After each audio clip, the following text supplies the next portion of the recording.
All right, everybody, happy Monday. Welcome to what has ended up being our very first mega Monday Mastermind. As the operating principal of Naples and Marco Island, my question that I ask constantly is, how can I bring value?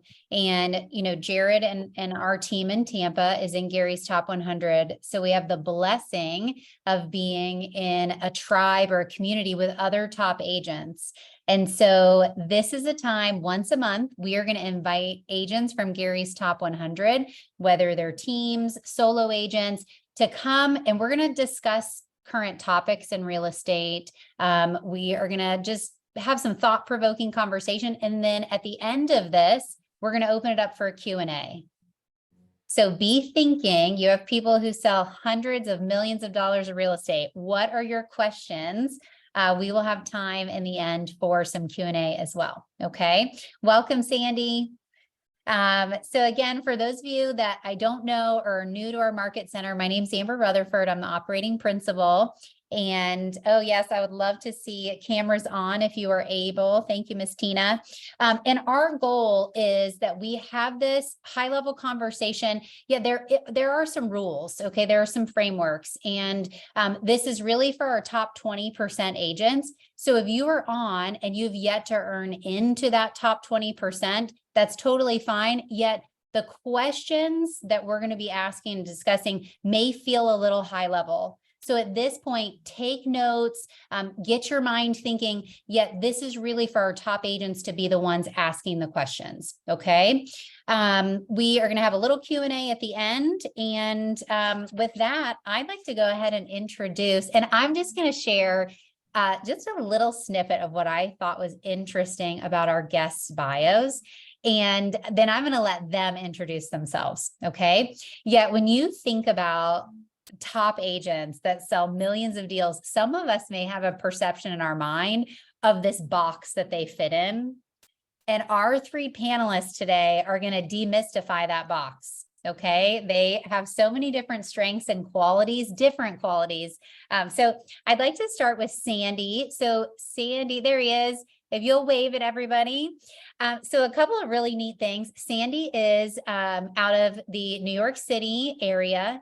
He has converted, you guys get this, in real estate development, converted 30 buildings from rentals into condos, okay? And he has also attended a university you may know as Columbia University. Not too shabby, Sandy. And then Miss Sandra. Sandra, I always worry that I say your last name correctly. Is it Rathe? Rathe, like there's a Y at the end. Rathe. Well, there we go. Thank you for correcting me. Sandra Rathe, who is from our home state of Florida.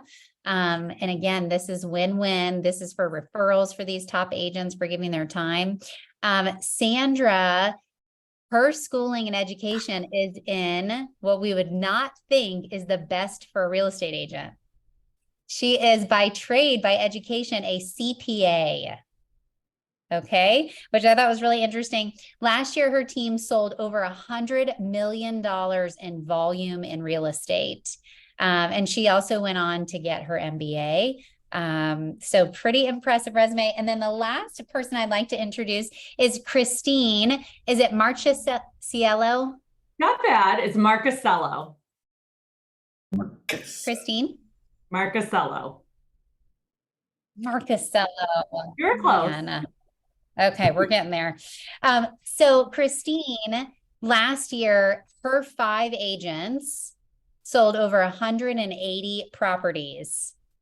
So you want to talk about a high number of units and a small team.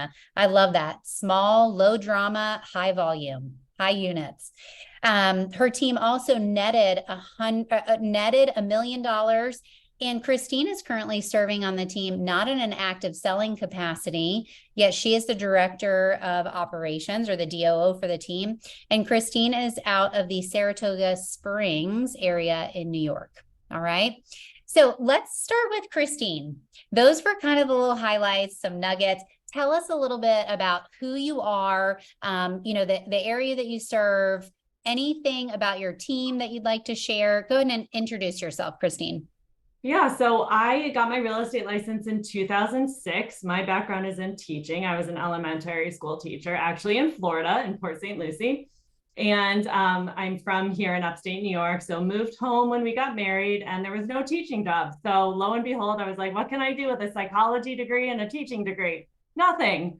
So I got my real estate license and here we are all these years later. So I basically had about a 10-year single agent career and built my business over that time.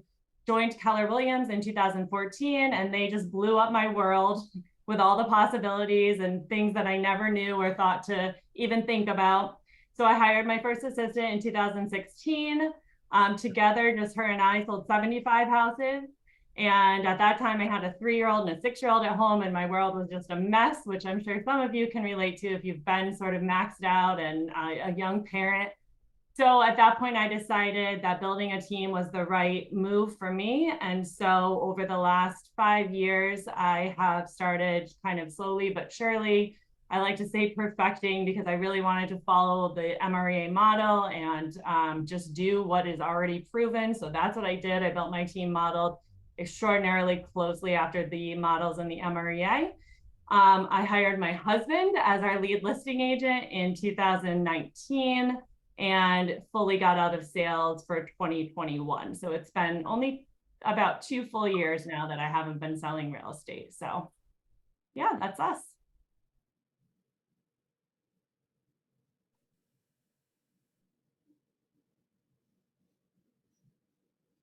Did Amber freeze? Amber froze. So someone go next. While she comes back, let's go on to our next panelist, and she'll be back on. That's called what is that? Hotel Wi-Fi. Sandra, why don't you go next then? Yes. Thank you, guys. Oh, she's back. Hotel Wi-Fi is always the best. Sandra, go ahead. Okay, I started in real estate in 2009, and like Amber said, I originally was a CPA and worked for Pricewaterhouse, and I did corporate America. I did all of that. And then when I had kids, I stayed home and I was doing charity work, and it was fun. But then my kids all went to school, and I said, what else could I do? And I didn't want to be the mom who worked accounting hours, which was like 7 a.m. to 8 o'clock at night. It was crazy, the hours. So I decided to give this a try. And that was in 2009. And I think it worked out okay. So I'm going to stick with it for a little while longer. Like she said, we did 108 million last year. We originally were, we do a lot of farming. So that kind of gives you, that goes along with being an accountant, very systematic, very organized. So that's really our bread and butter is farming. And then I would say second to that is going to be agent to agent referrals. We do get a lot of those, especially from our friends in New York City. Woohoo! And California. Those would be our top 2 places. And we send a lot of referrals out more to like Amber's area, North Florida and Texas and Atlanta. We have made a huge leap into the luxury field over the last couple of years, partly because the farm areas that we started in are now moving. The age of their people have moved where they're going to more affluent areas. So we're selling their homes and then moving them to a higher scale neighborhood. Affluent. And then we started farming in higher price points as well. So we're still doing what we originally started with, but moving to other areas. So now we are actually one of the top luxury teams in the company. Last year, we closed over 29 true luxury properties, and I am the luxury ALC for our office. And I do a luxury Zoom that's open to everybody across the country on Tuesdays at 11 Eastern. So anybody who wants to jump on that tomorrow, you're welcome to. I love that. So I want to just hop in something that I wrote down, and I trust many of you did as well. Sandra said she didn't want the hours of an accountant, so she came into real estate, which might be of our thinking. because many real estate agents feel like they never get to turn it off. So Sandra, we're going to come back to that in a little bit. I love it. All right. And last and definitely not least, Sandy, share with us. Sure. So similar to Christine, I actually got into the industry in 2006. I was a journalist for many years before that. My last stint was at Newsweek magazine, and kind of just started sensing that the proverbial writing was on the wall for print media. We kept having more layoffs and buyouts and this and that. So I figured, you know what, I'm going to grab a buyout and try something different. And the reality is you cannot live in New York City without being absolutely fascinated by real estate. It's our obsession here. So I thought, you know what, I'll do it for 6 months. If I hate it, I'll have a great article or book to write about the seamy underside of Manhattan real estate. And then the surprising thing that happened was that I ended up really falling in love with it. I've really enjoyed it. And so for me, my trajectory was I started out actually doing rentals only. My first year in the business in New York, rentals are a big deal. And so I said, you know what, I'm not going to even touch sales. I'm going to just do rentals so that I can learn faster because the transactions move faster. But also B, I needed money. And so we needed to do that. I got into the industry not long after my divorce. I was probably about $40,000 in debt with a credit score of around 500. So that's, been a big leap since then. Quickly, within the first year and a half or so, I started then doing the sales, transitioned more and more into that through a relationship that I had with a developer who mostly owned rental buildings. I ended up starting into that kind of conversion world. He gave us a shot basically on a few buildings. From there, we've just expanded, and that's where the team grew during that time period, to the point where by 2019, we were doing about 4 buildings a year. It was bringing in at least $1 million in GCI every year. Then the world stopped, and not because of COVID, before that for us, because they changed a law in New York that pretty much decimated the condo conversion market. Whereas it used to be you had to sell 15% of a building to convert it. Now it's 51% of the tenants have to buy in order to convert a building, which is just impossible. So that market disappeared, and I remember the day calling up my MAPS coach and saying, I'm screwed. I used a stronger word than that, but it was still along those lines. But with his help and with really the everything that I've learned from KW and a lot of the people in Gary's Top 100, we started pivoting very, very quickly. So we built out a resale side to our business that hadn't really been a focus before that. I brought in a director of sales to kind of take over that part of the business. And good news is within 2.5 years, he actually made up the entire amount that we lost during that, due to that law change. At the same time, I still was doing some development work, but I also pivoted to start building out a new platform, which we actually launched only 2 weeks ago. The first portal in New York that basically curates all of new developments in one place, and it's called Rathe. Yeah, so it's hopefully going to turn into a major lead gen source for us. I love that. And what's the name of it again? New Dev Rev, REV.com. New Dev Rev, RE.com. REV. Fantastic. Like V with a REV. Okay, super. Yeah. Okay. So here's something, Sandy, that I loved, that I also heard from Sandra, and it was that we had to shift gears and break into something new. So Sandy, you said it multiple times, moving from rentals to development, out of development into residential. I mean, there's a constant evolution. What have you had to do to be successful in that evolution? What about you personally have you had to do? I think it's stay flexible or learn to be more flexible. B, learn to delegate and let go. Those were, I think, the two biggest things, because there's no way that I could have been everything along the way there, right? To go from rentals to development, I still had a lot to learn between those two things, and then to pivot the other way. That's why I kept surrounding myself with people who could really help me get to that next level.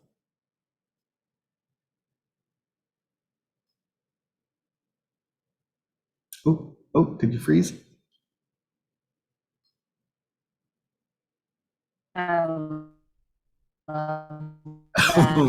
How quickly after that new law was passed, or that you saw the writing on the wall? Oh goodness. Can you hear me? Oh goodness. Can you guys hear me? Now you're back.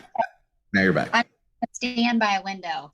All right. So Sandy, how quickly, once that law was passed, did you shift gears? Like, what was your reaction time? Because I think we all have an opportunity with this. So it actually happened right around Mega Camp. So it was actually when I saw my coach that day, and I was depressed. I was like, you know what? I think I'm going to go home.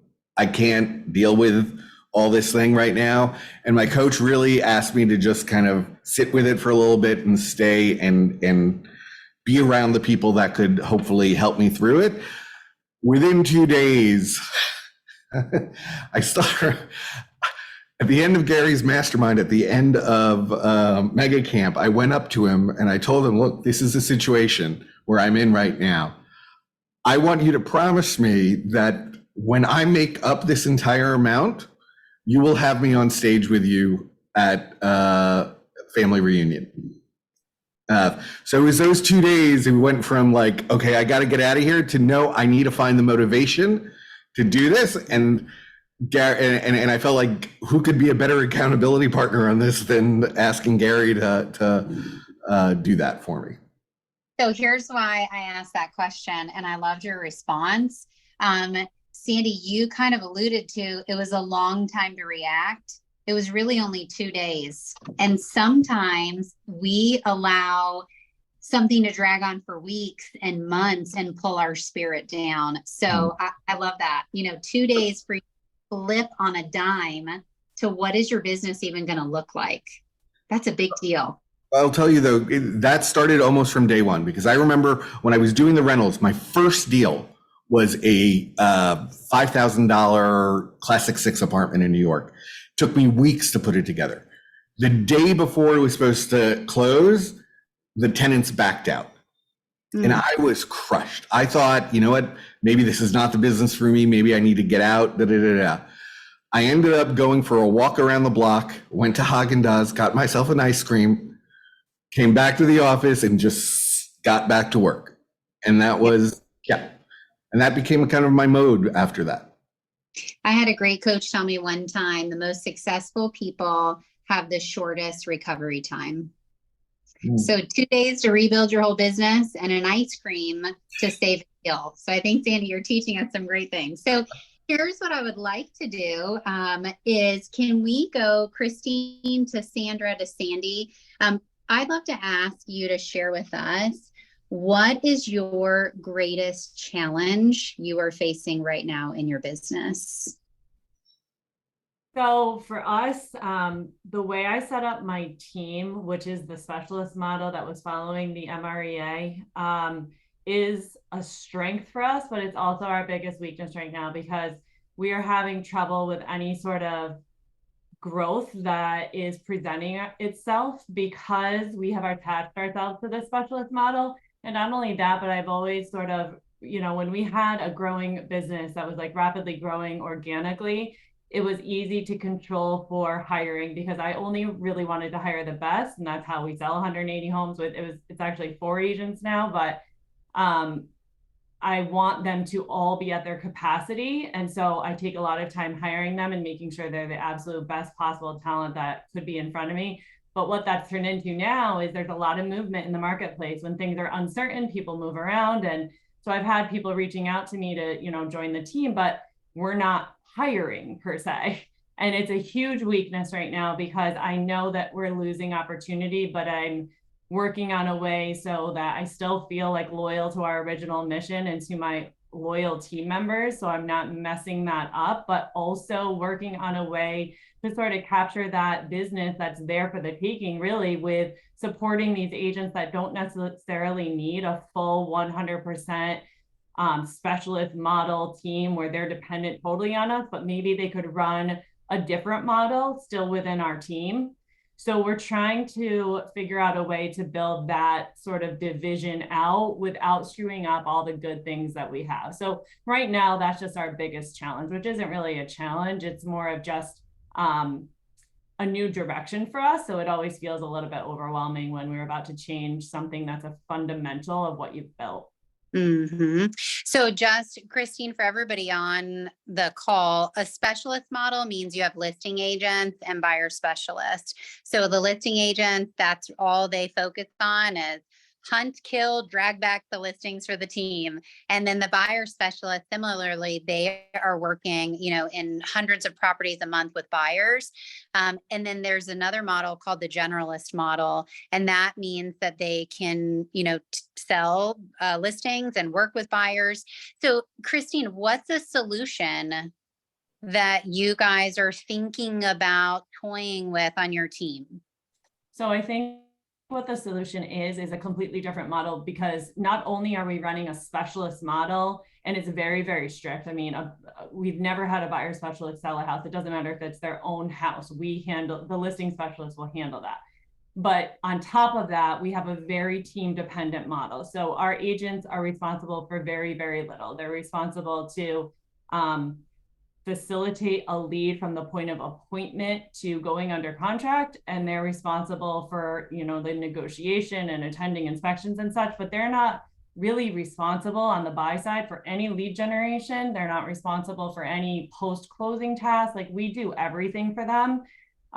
So it's so team reliant that a lot of agents who might be looking to just kind of join a team just for like a safe place to land, but they don't need that level of support. They maybe need the brand recognition and they need the solidarity of a team. So I think that there's a place for that. And it's running two teams sort of parallel, let's call it like an elite team. And then I don't know, I'm not going to call it a B team, but if you think of it like that, it's kind of like you have your specialist elite and then you have your regular, but naming it something fancier, that kind of just runs almost like a mini brokerage, but it's part of your team. So that's the solution. It's just finding a way to do that feels authentic to us, and that I'm very conscientious of how my original team feels about it, because it's just important to me to make sure that I didn't bait and switch them, which I didn't, and they know that, but I just want it to feel like an authentic transition, and I want them to understand why we're doing this as the market moves and changes. Christine, if I do the math right, your average agent is selling between 40 and 50 houses a year. Why even mess with it? Because I think there's a segment of opportunity that exists that we're not capturing, and why not? So I wouldn't mess with that. I would add a layer. Good. So that's how option. That's how I look at it. And also, I mean, if this is a rabbit hole, but if you really want to talk big picture, I mean, I do feel that, in the not too distant future, the buyer agent is going to be a challenged model. I think that the buyer agency is going to look very different. I don't know what that's going to look like. So I'm worried about that in the long run, that the specialist model won't be able to exist. Okay. We're going to come back to the buyer agency because I have some, current hot topics, and that's one of them. All right, Sandra, what about you? Greatest challenges you're facing now? I would say for us, it is the age of our houses and insurance and inspections are becoming a huge challenge for us right now. And I know that's different across the country based on the ages of properties. We are facing, I'm sure you guys are too, Amber, the insurance issues where so many insurance companies have pulled out of Florida. I don't know about other states, but it's really challenging to find them. We're really focused on the listing side. We do about 70% on the listing side. That doesn't mean we don't have to deal with that. We are dealing with so many agents that don't know what they're doing on the buy side that we as the listing agent have to step in and we have to say, hey, we've got all these sources. Let's call, we have 10 different insurance companies that are great, but each one of them has different products. So we have to step in and say, hey, let us help you find the insurance for your buyer, even though it's not our job. So we're spending a lot of time doing that. And then it's not just making those calls. It's also, we may have to meet another inspector out at the property to get another inspection for specific to each insurance company. So it's really a lot of legwork for the agents, and your average agent would just throw in the towel and say, oh, the buyer's canceling because the insurance is too high, and they're just done. We have to come in and say, no, wait, let us help you. Let us figure this out. And we have to be educated enough to go to our seller and say, Mr. Seller, you're going to have this problem with anybody that's buying your property. Even a cash buyer probably is going to want insurance. So it's us learning it, us educating our agents on it, and then us having to educate the buyer's agent, and then holding their hand as they educate the buyers themselves. So it's really a big process, and we spend a lot of time in that because it's just so hard for so many people to understand. And it's very complicated, and you get a different answer from every insurance company. So you can't just make one call and give up, because there's different products from each insurance company. And then also just the inspections, the ages of our houses, we are, in that like 20 to 30 year range, which is kind of that all the roofs are going. You've got different, poly pipes that insurance companies won't insure, plus buyers don't want them anymore. So dealing with all those inspections and insurance issues, I would say, is our biggest challenge. And how can you create a system or a process so that you are able to push some of that responsibility back to maybe the buyer specialist that's bringing them? Because we are facing the exact same thing. Yeah, I think it's really hard because I would say 90% of those buyers agents that are coming in, they've sold 1, 2, maybe 3 houses in their entire career. So it really is just on us. And that's just something that we've taken on. We do have some virtual assistants that can help us with some of that, where we've created forms and things that we can get the information to the insurance company quickly, and hopefully they can get something back to us quickly. It's really trying to get ahead of it. And even when we take the listing, start at the beginning, start sending it to insurance companies and having them respond back with what they would do, because it really is specific to the house, not to the buyer. So we can do some of that up front. And it's education. And that's hard because not every agent is great at communicating that way. And so it's so many levels of training. Yeah, I love that. Sandra, what I love that you just said is, as the listing agent, even maybe getting 3 sample quotes while you're in the pre-listing phase, getting it ready to market, so you know what you're coming up against, because renewals have been a little bit spicy. Once they see the change in ownership, these rates are going so high that it's killed deals for sure. Sandy, what about you? So for me, look, I've known Christine and Sandra for a while. They are the absolute queens of systems and models. I mean, honestly, they could teach courses on this stuff. I am the court jester in that world. I have an 8 on my C, right? My disc profile, I'm an 8 there. So I'm all over the place. But I've been able to surround myself with good people. My director of operations, who is much more systems oriented than I am. Yet as we've continued to grow and expand, we're now seeing some weaknesses in that area that need to be kind of solidified. So for us, really delving in and getting that, being able to scale it is one of our biggest things. We actually did just bring on another director of operations as Casey kind of moves into a chief of staff role, who's even better at that stuff. So expect a lot of changes in that arena from us over the next few months, which is exciting, but it's also kind of goes right over my head. Yes. Well, it's scary to sometimes to the high eyes, it feels like a little bit of a straitjacket. Wait, we're going to write it, then we actually have to do it. And then you're right though, Sandy, we can't scale until we can duplicate systematically. And without systems, we can't do that. Okay. So I would love to do kind of some rapid fire questions. And if our three panelists will just throw out, their responses, and then that will give us some time for Q&A at the end. Okay. So what are you finding right now as your best way to protect commissions? We're not having any commission challenges here. So Okay. The buyer agent comment I made is just, I know what's happening across the country. I know that there's pressure on buyer agent commissions.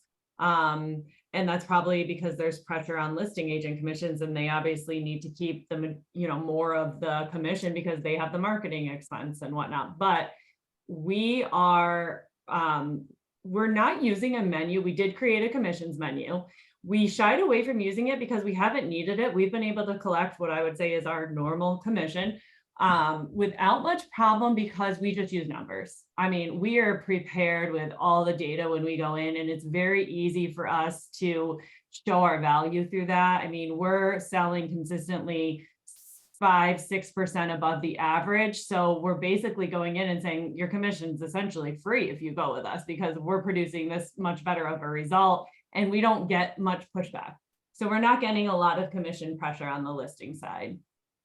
There are some great scripts, or now we call them conversations, that Christine just shared with us. I love it. Okay. Sandra, what about you?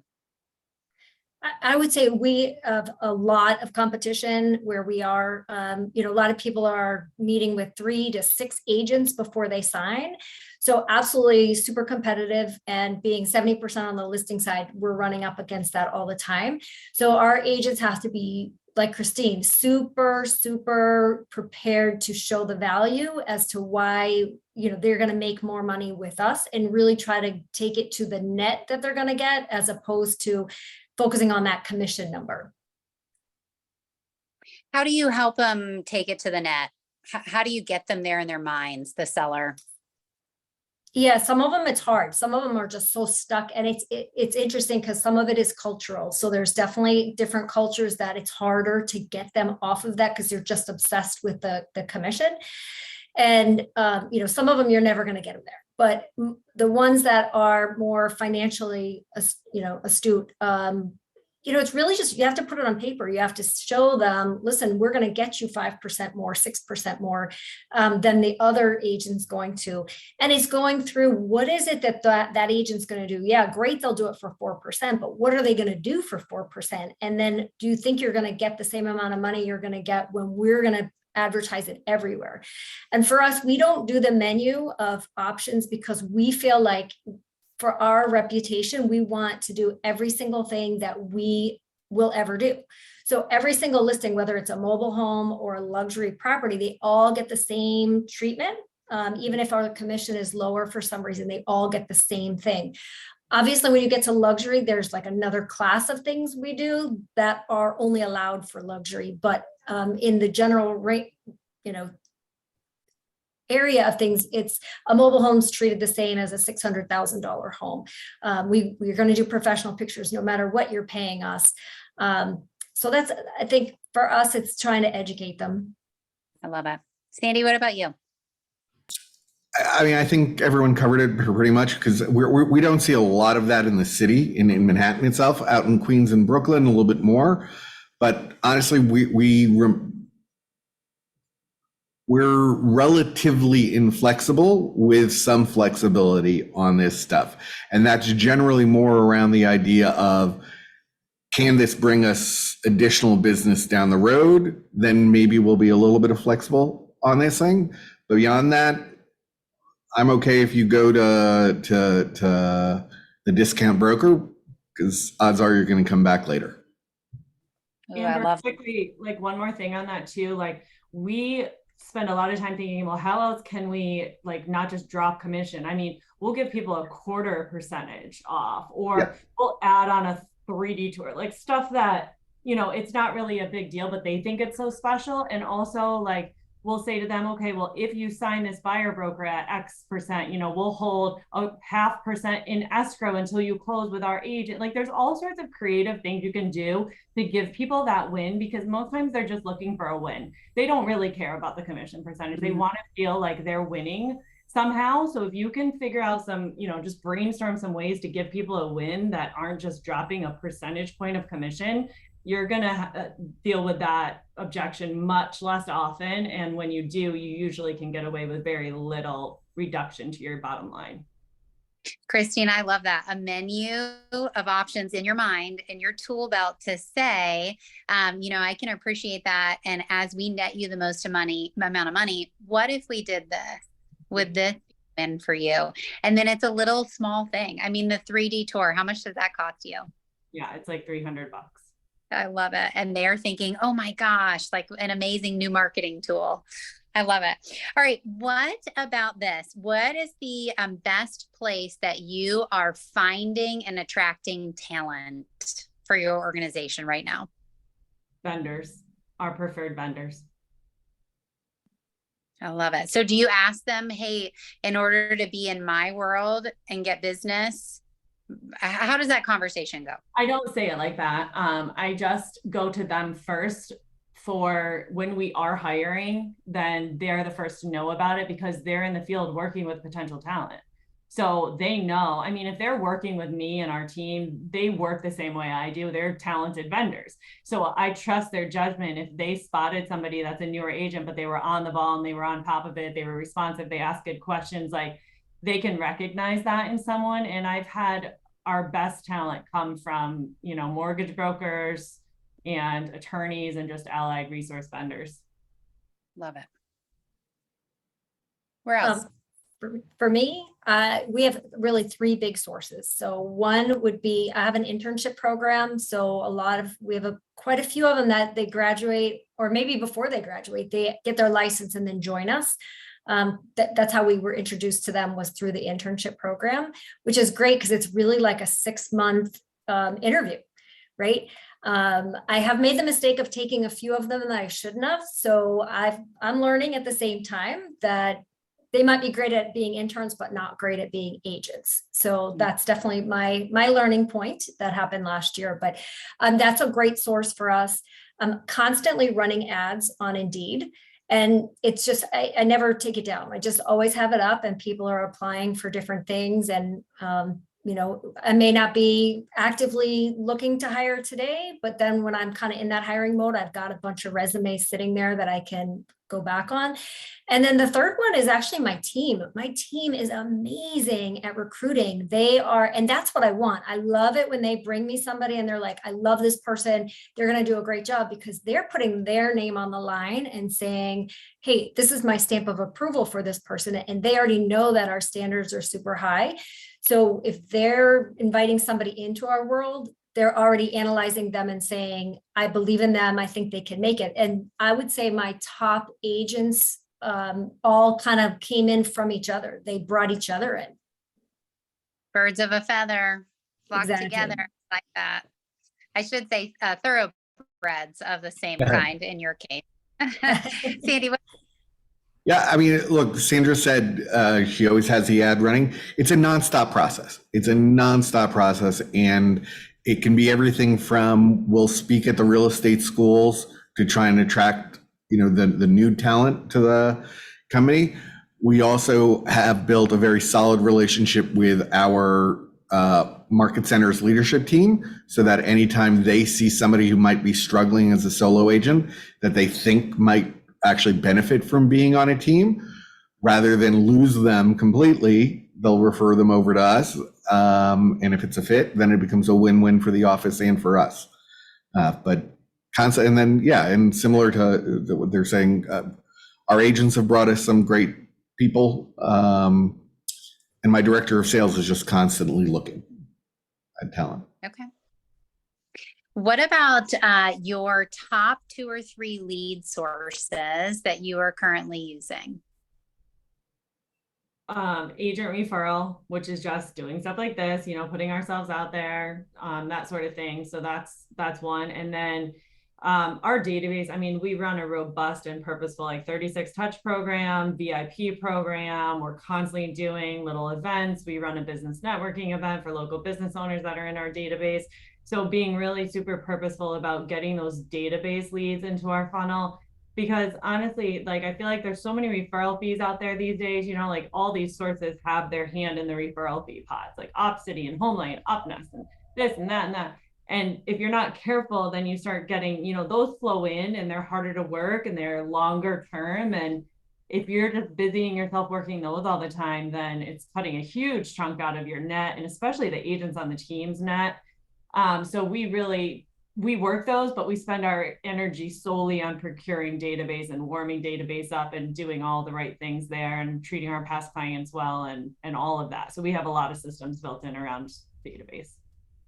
Christine, that is so true, because when you are focused on Opcity, Dave Ramsey, all these different ones who take 30%, 35, 40%, then as you're building an organization, the goal is you don't do all the business. So then you have another cost of sale, which is the agent split. And next thing you look up and you only have 30% left to pay the expenses. And then once the expenses are out, you might net 5%. And you think, is this really even worth it?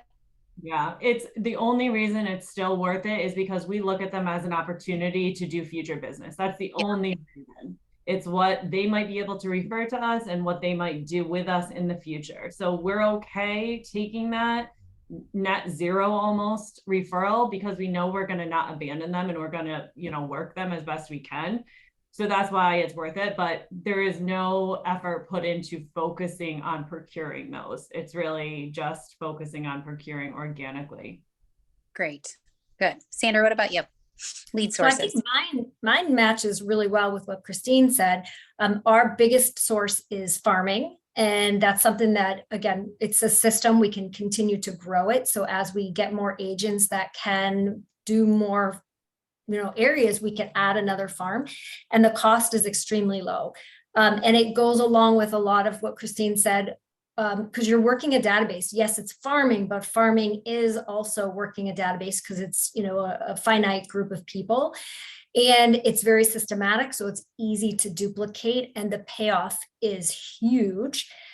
So that would be our biggest one. And then second to that would be referrals, whether they be agent referrals or past clients. We really try to do a good job of staying in touch with past clients, buyers of our listings. And that also ties back to database and farming. So for us, it's really about the relationships. And for all 3 of those sources would go back to relationships, I think. So I'm hearing relationships and database. I love it. Sandy, what about you? So when all the craziness happened in 2019, when we had to start pivoting, we actually did bring in some of these outside lead sources in because we knew we needed to quickly kind of replenish the flow. The thought process, though, with that was similar to what Christine said. Most of it is for future database. We wanted to just build out our database stronger and stronger so that down the road in a year or 2, we could drop most of these and continue that way. The other thing that when I have taken those kind of outside leads, the other piece to it is I'm always looking for higher price points than our average. Enough so that if we're giving back, we're really only giving back that extra amount that was above what we were getting anyway. So our net Numbers really don't change that much in that regard. Sandy, will you yeah. say that one more time? When you're buying leads, what are you looking for so you don't really feel the impact? We're looking for higher price points. So if I'm giving up 20, 25, 30, 35% enough, then those leads have to be 25 to 35% higher than our average team lead anyway. So great tactical strategy so you don't feel that impact. I love that. Love it. Then, then the other piece to that though is, and I can't remember who I've talked to, but Sandra knows about this. But we also have what we call a leveraged referral army. Okay, so we go out and find people who have big spheres, who have no desire to become real estate agents themselves, but we get them licensed, and then any lead that they give us, they can get a referral fee off of it. In New York, the biggest source for that for us is resident managers and building supers. And we've been able to, we had one guy last year that made $100,000 off of us just in referral introductions, and at high price points, which is great. But that can be anything from a country club manager, caddies, wealth managers. There's lots of different boutique owners in your area. Anybody that has that, but can always use that extra little cash flow. They're great resources for this. And I do so teach social networkers, connectors, people who are in lots of relationships. That's who you're looking for. Right. Exactly. I love that. And Sandy, did you just say you teach a class on that? We are. Yes. We teach a class on that. So if you guys want me to do it, happy to do that as well. Ooh, I would love that. Fantastic. All right. One last question, and then we're going to open up for Q&A. Sandra, you mentioned breaking into the luxury market. How did you do that?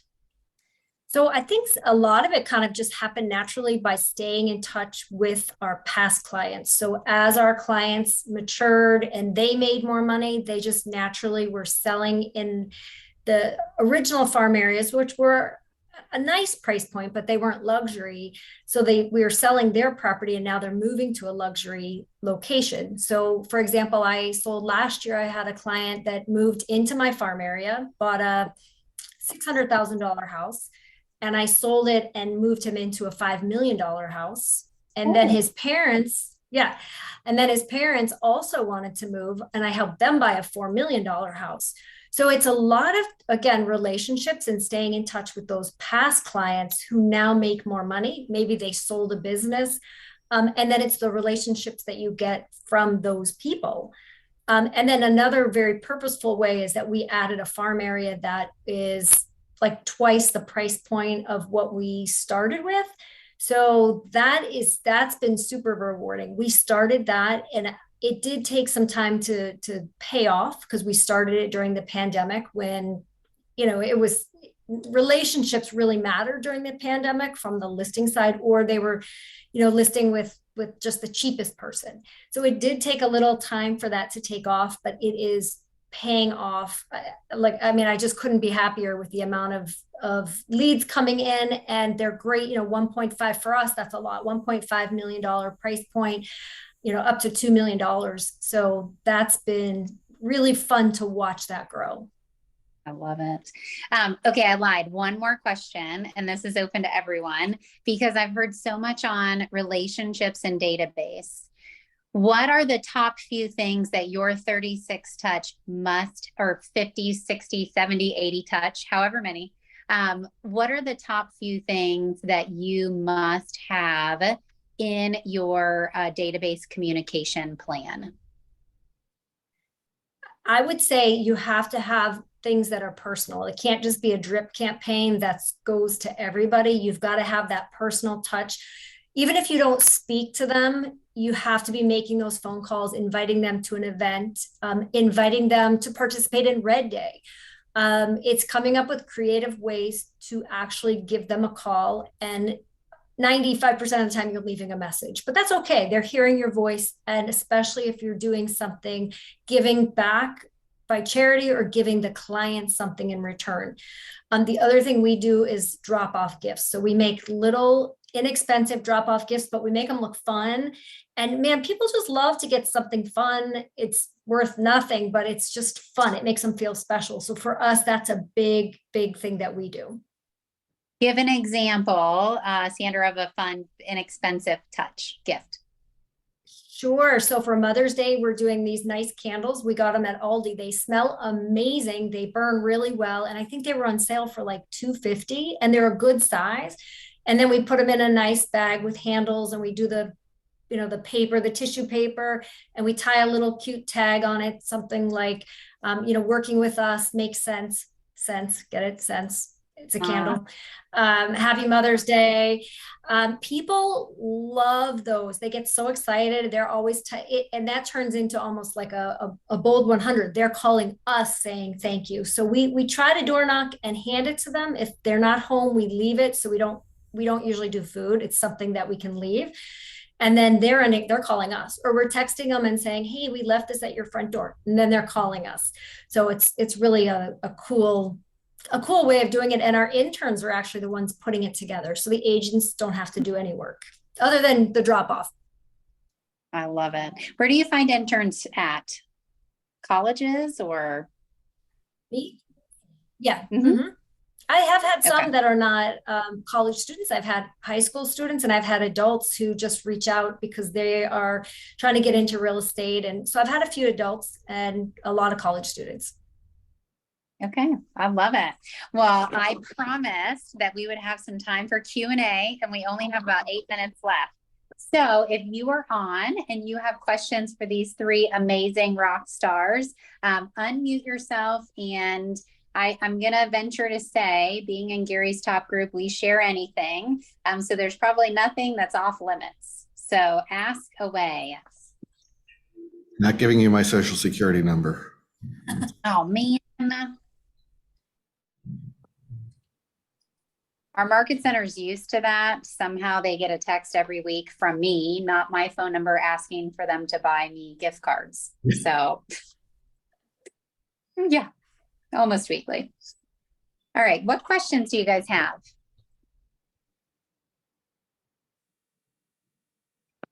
You wowed them so much. They are just, I'm looking through my questions. I can expand on the database touches if you want. I like custom everything. Like, so all of the generic things that people say to do, for example, newsletter, like we do an email newsletter. However, it's so custom that it's we have like a 60% open rate, and we have a 5,000 plus database. So it's always got a video element with a market update. We have, I do Christine's best buys, where I like scour the MLS and find what I consider the best buys. We do a market temperature where we're highlighting the changes in the market year over year. It sounds like a lot of work, but once you have a system to it, it's actually pretty easy to put together.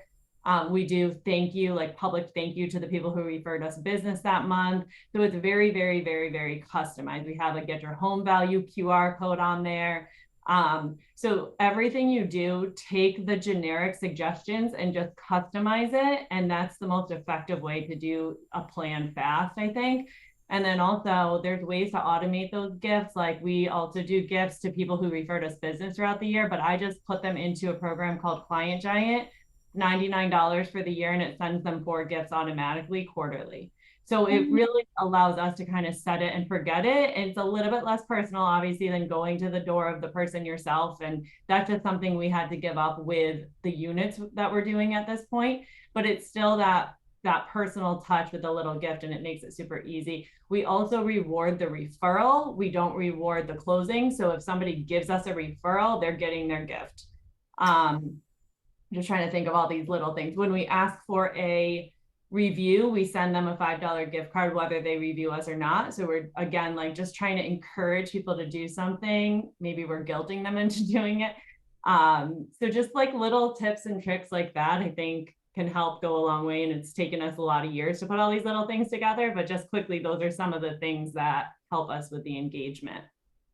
And Christine, real quick on that, when you say that it's super customized, do you do the customization by neighborhood, by demographic? How do you customize it? No, we just break it up by county. Okay.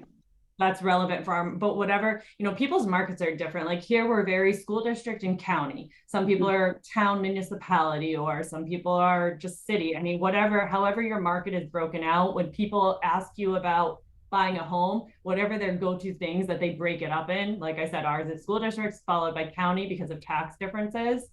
So I would customize it based on whatever that is in your market. But we don't do different newsletters. We just include it all in one. So when they want to see the market data, they click on the link and it pulls up all of the counties we serve. So it's not like we have to create a new newsletter. We just include it all. And I like that because that keeps you top of mind for their friend that lives in that area, or if they're moving to another area. That's great. Sandy, I think you were going to hop in on touches and touch campaigns. So I'm going to shift it a little bit. We do the what's Brady's thing called, the 8 moments. It is surprise and delight, but during especially on the listing side, we do the 8 moments of a surprise and delight, rather than doing a big closing gift at the end. I've never really been a big believer in, especially on the listing side, of doing a big closing gift, because basically you're just giving them back a small piece of the money that they just gave you at the table. So it always felt a little weird. Then once we heard this, we really broke it up into a few different things. So for example, at the initial meeting, the first time that we meet them, we give them a copy of the one thing. And we explain to them what it is and say that our one thing is to be able to sell their property, in the best time, and blah, blah, blah. From there, we have a bunch of different touches along the way. But like, for example, Sandra mentioned candles.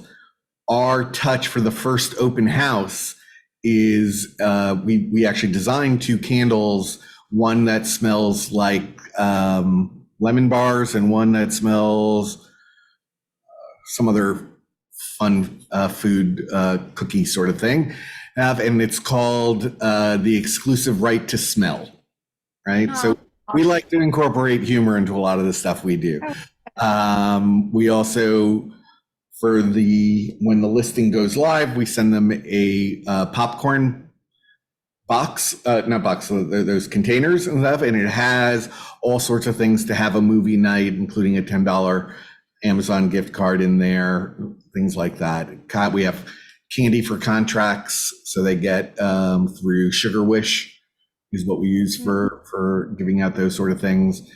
And then we also have, similar to I think what Christina's doing with the Client Giant, we use a thing called Loop and Tie, where you can set different categories for different price points, and then let people choose what they want from there. Oh, nice. I love just the thoughtfulness, and it's inexpensive touches throughout with maybe a higher frequency than one big gift. Okay. And it's also, people don't care how much they want to know that you care about them, and how you make them feel is really that bottom line of the customer experience course that we teach at KW. It's all about the feelings you evoke. So Sandy threw a piece of candy and some popcorn and just little bits. It's all these warm fuzzies throughout the entire experience, which is genius. I love it.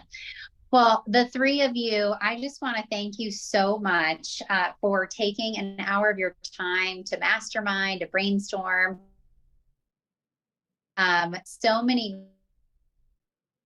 my pen was moving and everybody else's.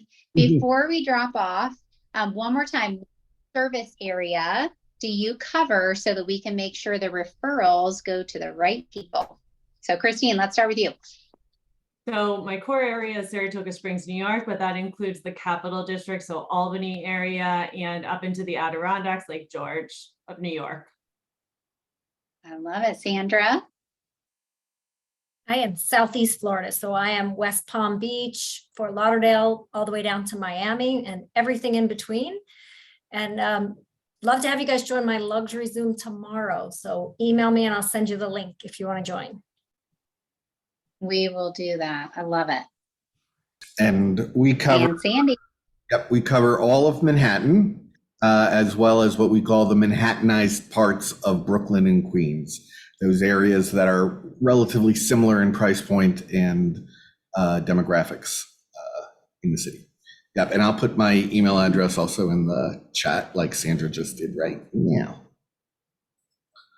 I love it. And just for everybody, for our panelists, when we finish the recording of this, we will put it on our closed pages in both market centers with your contact information as well. All right. Well, thank you guys very much. We appreciate you and we will see you all very soon. All right. Thank you. Bye, everybody. Bye.